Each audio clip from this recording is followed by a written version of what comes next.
How to get Robinhood Gold card. Step by step.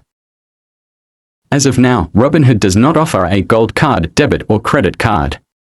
You might be thinking of one of these two things.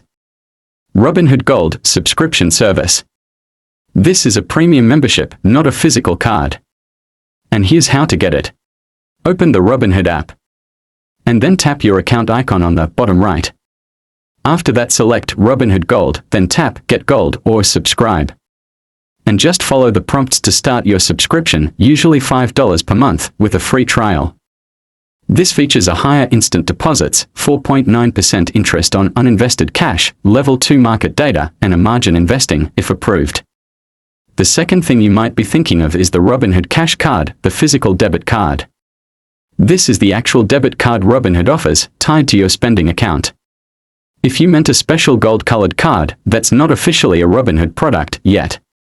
But some users customize their cards or use third-party skins to get a gold look.